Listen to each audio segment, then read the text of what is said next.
Hello everybody, what's going on? So few big updates are coming from NIO's end. NIO has just made a fundamental shift in its core business model that changes the investment case for the stock entirely.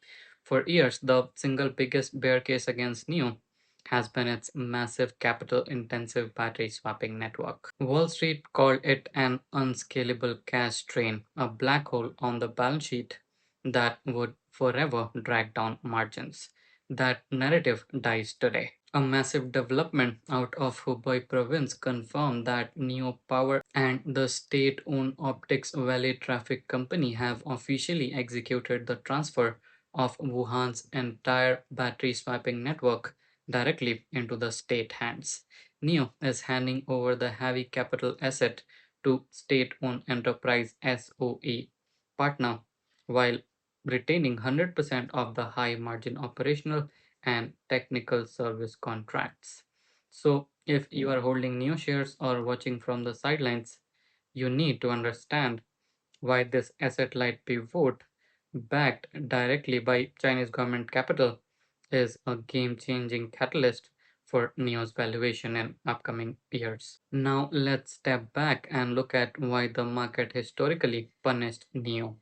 Building out a proprietary charging and swapping network is astronomically expensive. First generation swap station cost NEO nearly 3 billion RMB, about 400,000 USD per unit, while newer generations have optimized those costs down to roughly 1.5 RMB, around 200,000 USD. The aggregate toll was staggering. NEO has poured over 20 billion RMB into charging and swapping infrastructure to build out 9,000 stations nationwide, including more than 4,000 battery swap locations.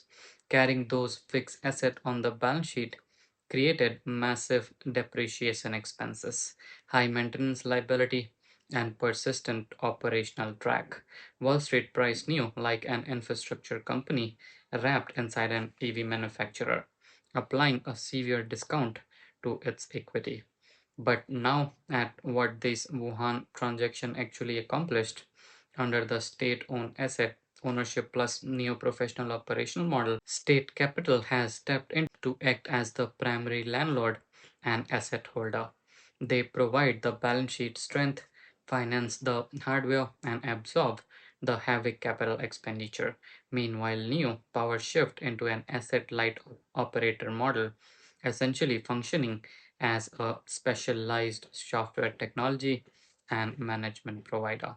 Neo get to purge massive capex commitments from its books, drastically lower its ongoing asset depreciation, and unlock high margin recurring service revenue. They are transitioning from being a low margin asset owner to a high margin service engine. And Wuhan isn't an isolated trial run. Neo Power has already expanded this exact co-op framework across 25 provinces and regions, partnering with over 20 state-owned platforms and financial institutions to transition more than 800 swap stations onto state-backed balance sheets. The timing of this infrastructure offloading couldn't be better because NIO's core automotive division is already delivering exceptional fundamental execution. So, if you haven't checked NIO recent earning report, NIO shocked the bears by turning its first ever quarterly profit, generating around 2.8 billion RMB in net profit and 1.25 billion RMB in operating income. Many critics question whether that fourth quarter performance was one of fluke. First quarter 2026 result completely shut down that skepticism. NEO posted Q1 revenue of 25.53 billion RMB, staggering 112% year-over-year increase, and recorded 66.8 million RMB in operational profit, confirming back-to-back quarters of real operating profitability. Looking at the delivery execution through the first 7 months of 2026, NIO shipped 227,000 vehicles, a 68% surge year over year. And what makes this growth story so compelling is the multi brand ecosystem taking shape. While the core premium NIO brand delivered nearly 140,000 units, the mass market Onvo brand contributed over 52,000 units, and the compact Firefly delivered nearly 35,000 units. Cumulative deliveries have crossed around 1.2 million vehicles. And I would say that this delivery volume matters for the battery swapping because battery swap stations are network effect asset. They require utilization density to achieve profitability. In key tier 1 market like Shanghai where daily swap volume is nearly 10,000 ordered stations are already reaching cash break even. As Onvo and Firefly scale up, vehicle volume expand exponentially across the entire country. Higher vehicle volume fuels higher station utilization. Under the old model, expanding the network to meet the demand meant taking on massive financial risk. Under the new model, state owned capital funds the station expansion, while the NIO monetize every single swap through operational fees and software licensing without taking the debt onto its balance sheet. This strategic pivot directly addresses every major risk factor that kept institutional money on the sidelines. First, it eliminates the capex overhang. Free cash flow profile improve dramatically as infrastructure expansion is underwritten by provincial and municipal state partners. Second, it provides explicit structural validation from Chinese state owned enterprises. When municipal state platform invest billions to acquire and hold your proprietary technology asset, it signals immense policy alignment and systematic support for NeoSwap standard.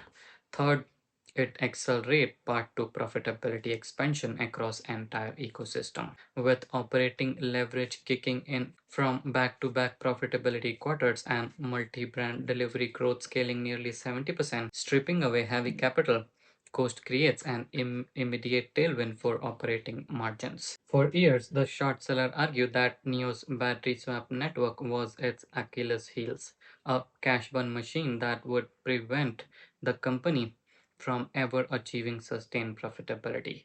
Today, that exact network has turned into a moat backed by government capital. By covering capital expenditure into recurring tech service revenue while simultaneously scaling three distinct automotive brands to record deliveries, NIO has executed one of the most impressive financial turnaround in the EV sector. The structural drag is gone, the balance sheet is liberated, and the growth trajectory is clear. For long-term investors looking at the evolving EV landscape, NIO's transition to an asset-light profit-generating powerhouse makes this stock looks exceptionally strong moving forward. So prepare now. With that said, thank you so much for being here. See you next one.